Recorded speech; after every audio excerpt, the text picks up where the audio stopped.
ఈ ఉత్తిరమేరూరిని పల్లవరాజైన నందివర్మన్చే స్థాపించి బ్రాహ్మణులకు దానంగా ఇవ్వబడింది. ఎన్నో చారిత్రాత్మక సంఘటనలకు, పురాతనమైన ఆలయాలకు ప్రసిద్ధిగాంచింది ఈ యొక్క గ్రామం. ఇది దాదాపు 1100 సంవత్సరాల క్రితం నాటి విష్ణు ఆలయం. ఈ ఆలయంలో ప్రపంచ ప్రసిద్ధిగాంచిన శాసనాలు కూడా ఉన్నాయి. ఈ ఆలయ శాసనాలలో 1100 సంవత్సరాల క్రితం ఎలక్షన్ సిస్టమ్ ఎలా ఉండేదో, అలాగే గ్రామీణ స్వయం పరిపాలన ఎలా ఉండేదో అద్భుతంగా చెక్కబడింది. హాయ్, హలో, నమస్తే, వెల్కమ్ టు అవర్ ఛానల్ ఆలయ యాత్ర. ఈరోజు నేను మీ ముందరికి ఒక అద్భుతమైన ఆలయం వీడియోస్ అయితే వచ్చేసానమాట. ఇంతకీ ఆలయం పేరేందంటే శ్రీ వైకుంఠ పెరుమాళ్ ఆలయం. ఈ ఆలయం మనకి కాంచీపురం నుండి 29 కిలోమీటర్ల దూరంలో ఉన్న ఉత్తిరమేరూర్ అనే ఒక గ్రామంలో అయితే ఉందన్నమాట. ఈ ఆలయానికి సంబంధించిన చరిత్ర ఎంతో ఉంది. అవన్నీ మనం అక్కడికి వెళ్ళి అయితే తెలుసుకుందాము. ముందుగా ఈ యొక్క ఆలయానికి ఎలా రావాలి అంటే కాంచీపురం బస్ స్టాండ్ నుండి మనకి ఈ యొక్క ఉత్తరమేరూరుకి రెగ్యులర్గా బస్సెస్ ఉంటాయి. ఆ బస్సు మార్గం గుండా మీరు ఈ యొక్క ఆలయానికి అయితే చేరుకోవచ్చు. ఓకేనా? ఈ ఆలయం తాలూకా లొకేషన్ కూడా మీకు నేను డిస్క్రిప్షన్లో ఇచ్చుంటాను, చెక్ చేయండి. వీడియోని లైక్ చేసి స్టార్ట్ చేయండి. మన ఛానల్ ఏమన్నా సబ్స్క్రైబ్ చేసుకోకుండా ఉంటే సబ్స్క్రైబ్ చేసుకోండి. రండి ఇప్పుడు ఆలయం వద్దకైతే వెళ్దాం.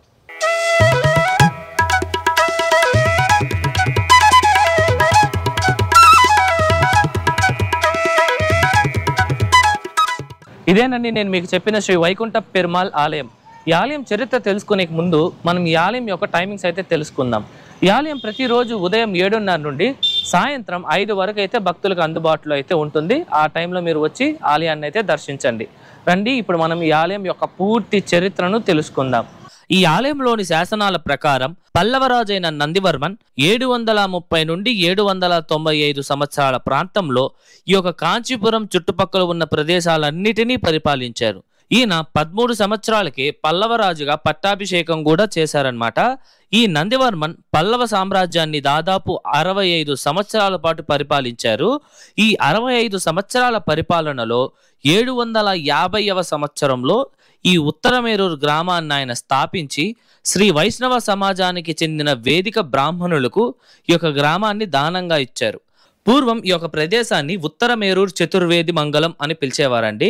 చతుర్వేది మంగళం అంటే 4 వేదాలను చదివే లేదా నేర్పించే బ్రాహ్మణులు ఉన్న స్థలం గనుక దీన్ని చతుర్వేది మంగళం అని అయితే పిలుస్తారు. ఆ ఒక పదానికి ఇదే అన్నమాట అర్థము.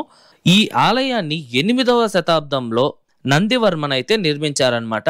అలాగే ఈ ఆలయంలో 4 పల్లవ రాజులకు సంబంధించిన 25 శాసనాలు కూడా ఉన్నాయి. పల్లవ రాజులలో ఆఖరి రాజైన అపరిజిత వర్మన్ ఈ యొక్క ప్రదేశాన్ని పరిపాలించారు. ఇతనిని 9వ శతాబ్దంలో చోళరాజులు చంపి వాళ్ళు ఈ యొక్క ఉత్తరమేరూరుని, కాంచీపురాన్ని కూడా వాళ్ళ యొక్క ఆధ్వర్యంలోకి అయితే తీసుకున్నారనమాట. ఈ అపరిజిత వర్మన్ను చంపింది ఎవరో కాదండి, చోళ చక్రవర్తి అయిన ఆదిత్య చోళన్. ఈ ప్రదేశానికి చోళరాజులు వచ్చిన తర్వాత ఇక్కడ ఎన్నో ఆలయాలను అలాగే గ్రామీణ వ్యవస్థను ఎంతగానో అభివృద్ధి చేశారు. ఈ ప్రదేశాన్ని చోళరాజు అయిన పరాంతక చోళ 907 నుండి 950 సంవత్సరాలలో, రాజరాజ చోళ 985 నుండి 1014లో, రాజేంద్ర చోళ 1012 నుండి 1044లో మరియు కులోత్తుంగ చోళ 1070 నుండి 1120 సంవత్సరాల వరకు ఈ యొక్క ప్రదేశాన్ని అయితే పరిపాలించారు. వీటికి సంబంధించిన శాసనాలు కూడా మనం ఈ ఆలయంలో చూడవచ్చు. ఈ పై చెప్పిన చోళరాజుల్లో మనం అతి ముఖ్యంగా మాట్లాడవలసిన రాజు వచ్చేసి పరాంతక చోళ. ఈయన పరిపాలనలోనే గ్రామీణ స్వయం పరిపాలన అలాగే ఎన్నికలలో నిలబడే అభ్యర్థికి ఉండవలసిన లక్షణాలన్నింటినీ ఆయన సూచించారనమాట. వీటికి సంబంధించిన శాసనాలు కూడా మనకి ఈ యొక్క ఆలయంలో ఎన్నో ఉన్నాయి. వాటి గురించి తెలుసుకునే ముందు ఈ పరాంతక చోళ గురించి కొన్ని చిన్న విషయాలు అయితే తెలుసుకుందాం. ఈ పరాంతక చోళ తండ్రి పేరు వచ్చేసి అరంజిత చోళ. ఈ అరంజిత చోళ తంజావూరులో పుట్టి ఈ చోళ సామ్రాజ్యాన్ని అయితే పరిపాలించారు. ఈయన 957వ సంవత్సరంలో మరణించారు. అతను మరణించిన తర్వాత అతని కుమారుడైన పరాంతక చోళ ఈ చోళ సామ్రాజ్యాన్ని 43 సంవత్సరాల పాటు పరిపాలించారు. ఈ 43 సంవత్సరాల పరిపాలనలో ఎన్నో అద్భుతమైన ఆలయాలను, అంతేకాకుండా ఎన్నో గొప్ప పనులతో పాటు ఎంతో అద్భుతమైన నిర్ణయాలు కూడా ఆయన తీసుకున్నారు. అందులో ఒకటే ఈ కొడవోలే వ్యవస్థ. ఇప్పుడు మనం ఈ ఆలయంలోని శాసనాల ప్రకారం కొడవోలే అనే వ్యవస్థ ఎలా ఏర్పడింది, అలాగే ఆ ఒక ప్రక్రియ ఎలా ఉంటుందని అయితే తెలుసుకుందాం.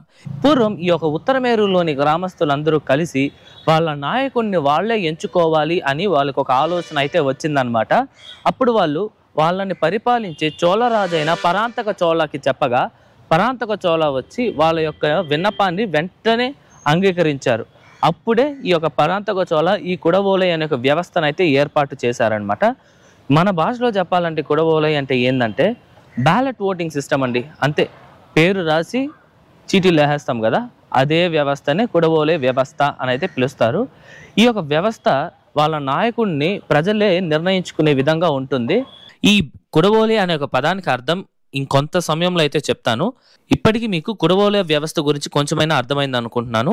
ఇప్పుడు మనం 1100 సంవత్సరాల క్రితం ఒక వ్యక్తి ఎన్నికలలో నిలబడాలి అంటే అతనికి ఉండవలసిన అర్హతలు ఏమిటి, అలాగే అతను ఎన్నికలలో నిలబడకపోవడానికి అతను ఎందుకు అనర్హుడు అనే విషయాలను అయితే ఒక్కొక్కటిగా తెలుసుకుందాం. మొదట అభ్యర్థులకి ఎన్నికలలో నిలబడాలంటే ఉండవలసిన అర్హతలు ఏంటో తెలుసుకుందాము.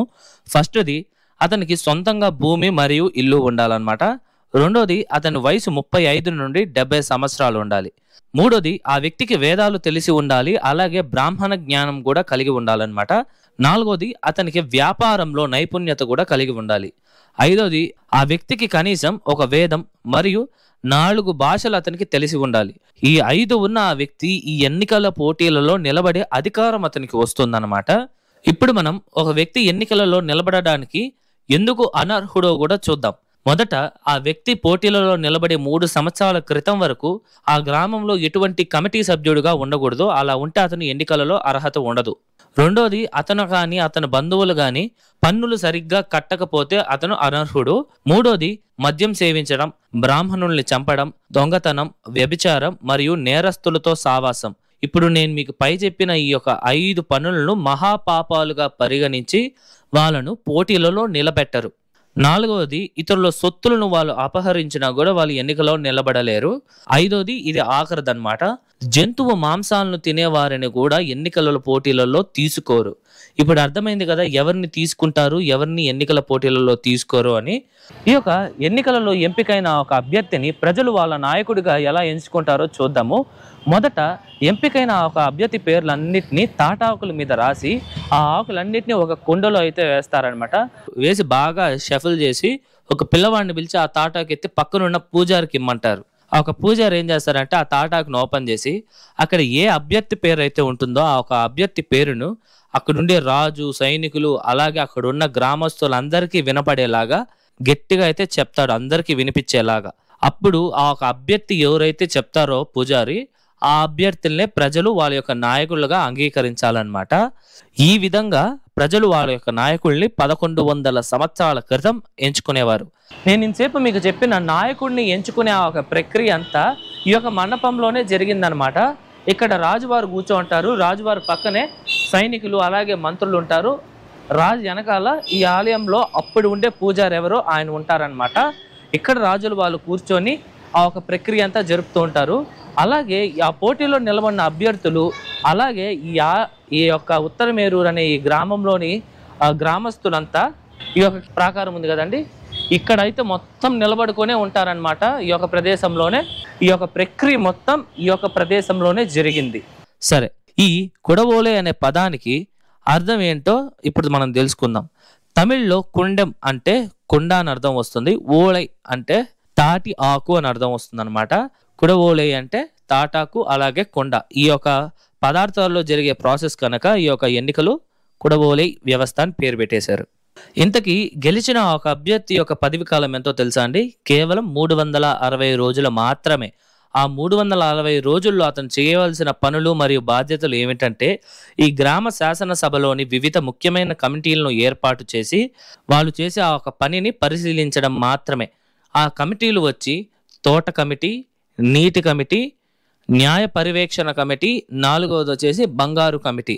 ఈ బంగారు కమిటీ అనే వాళ్ళు ఆలయంలోని బంగారానికి మొత్తం వాళ్ళే బాధ్యత కలిగి వాళ్ళు ఆ ఒక బంగారాన్ని అయితే చూసుకుంటారనమాట లెక్క. ఈ గ్రామ నాయకుల నుండి కమిటీ సభ్యుల వరకు ఎవరైనా వారి పదవీ కాలంలో ఎటువంటి తప్పును చేస్తే వాళ్ళని వెంటనే వాళ్ళ పదవి నుండి తొలగించి వారిని గాడిద పైన ఊరేగించి వాళ్ళకి శిక్షలను అయితే వేస్తారు. ఇది ఈ కుడవోలే వ్యవస్థ యొక్క పూర్తి సమాచారం. మీకు అర్థమైందని అనుకుంటున్నాను. ఈ యొక్క శాసనాలను ఆధారంగా చేసుకుని భారతదేశంలో ఎన్నో గ్రామీణ వ్యవస్థలు కూడా అభివృద్ధి అయితే చెందాయండి. ఉదాహరణకి అప్పటి భారత ప్రధానమంత్రి అయిన రాజీవ్ గాంధీ గారు కూడా ఈ యొక్క ఆలయానికి వచ్చి ఈ ఆలయంలోని శాసనాలని పరిశీలించి అప్పట్లో ఉన్న భారతదేశపు గ్రామీణ వ్యవస్థను అయితే అభివృద్ధి చేశారని అయితే చెప్తున్నారు. అంతేకాకుండా గత 3-4 సంవత్సరాల క్రితమే ఒక సభలో కూడా నరేంద్ర మోదీ వారు ఈ యొక్క ఉత్తరమేరూరులోని ఈ యొక్క శాసనాల గురించి ఎంతో గొప్పగా అయితే మనకి చెప్పారన్నమాట. ఇప్పుడు తిరిగి మళ్ళా చరిత్ర విషయానికి వస్తే ఈ ప్రాంతాన్ని చోళరాజుల తర్వాత 13వ శతాబ్దంలో పాండ్య రాజులైతే పరిపాలించారు. పాండ్య రాజుల తర్వాత తెలుగు చోళ పాలకుడైన విజయ గంగోపాలుడు కూడా పరిపాలించారనమాట. తెలుగు చోళుల నుండి సంభువరాయలు, కుమారకంపన తర్వాత 1502 నుండి 1529వ సంవత్సరంలో విజయనగర చక్రవర్తి అయిన శ్రీకృష్ణదేవరాయల వారు కూడా పరిపాలించారు. అప్పుడు శ్రీకృష్ణదేవరాయల వారు ఈ ఉత్తరమేరూరులో ఉన్న ఎన్నో ఆలయాలను కూడా అభివృద్ధి చేశారనమాట. దానికి సంబంధించిన శాసనాలు కూడా మనకి ఈ ఆలయంలో చూడవచ్చు. ఈ ఆలయాన్ని 8వ శతాబ్దంలో పల్లవరాజు అయిన నందివర్మన్ అయితే నిర్మించారండి. అయినప్పటికీ 10 నుండి 12వ శతాబ్దపు మధ్యలో ఈ ఆలయం కొంత భాగం అయితే కూలిపోయిందనమాట. అప్పుడు ఈ యొక్క ఉత్తరమేరూరుని పరిపాలిస్తున్న కులోత్తుంగ చోళ ఈ ఆలయం మొత్తాన్ని అయితే పునర్నిర్మించారనమాట. ఇప్పుడు మీరు చూస్తున్న ఈ ఆలయం తాలూకా పైకప్పును కూడా కులోత్తుంగ చోళాన్ని నిర్మించారు. అక్కడ మనము మెట్ల మార్గం గుండా పైకి రాగానే మనకి మొదట ఇక్కడ ముఖ మండపం అయితే కనిపిస్తుంది. అలాగే మనకి ఈ ఆలయం లోపలికి వెళ్ళడానికి ఉండే ఈ యొక్క ద్వారం అయితే ఉంటుందన్నమాట. ఈ యొక్క ద్వారం ఎప్పుడు తెరుస్తారనేది ఎవరికి తెలియదండి. ఎందుకంటే ఈ ఆలయం పక్కనే మనకి సుందర వరదరాజ పెరుమాళ్ ఆలయం కూడా ఉంది. ఆ ఆలయము ఈ ఆలయం రెండు వచ్చేసి అనుబంధ ఆలయాలు. అక్కడ పూజారులందరూ అక్కడ పూజలు కంప్లీట్ చేసుకున్న తర్వాతే ఈ యొక్క ఆలయానికి అయితే వస్తారనమాట. నేను దాదాపు ఒక 1 అవర్గా ఉన్నాను, ఇప్పటి వరకు అయితే రాలేదు. ఒకవేళ వాళ్ళు వస్తే రావచ్చు. ఓకేనా? ఓకే. ఇప్పుడు లోపల ఎట్లుంటుంది ఆలయము అంటే ఈ తలుపు వెనకాలే మనకి అర్ధమండపం అయితే ఉంటుంది. అలాగే స్వామివారి యొక్క గర్భాలయం అయితే వస్తుందన్నమాట. గర్భాలయంలో స్వామివారు శ్రీదేవి భూదేవి సమేతంగా అయితే ఉంటారు.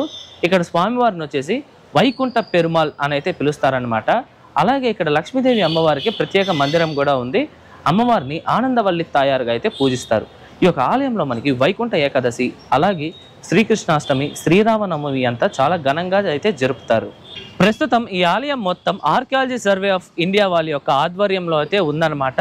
ఇందుకొరకే ఈ యొక్క ఆలయం మొత్తం చాలా చాలా అద్భుతంగా అయితే మెయింటైన్ చేస్తూ వస్తున్నారనమాట. మీరు ఏఎస్ఐ వారి ఆధ్వర్యంలో ఉన్న ఏ ఆలయం చూసినా సరే చాలా చాలా వెల్ మెయింటైన్డ్గా ఉంటుంది. భూతద్దం ఎత్తి పెట్టి చూసినా సరే ఒక్క రవ్వ దుమ్ము కూడా కనిపించదు. సో వాళ్ళకి మన తరపున స్పెషల్ థ్యాంక్స్ అయితే చెప్పుకుంటున్నా.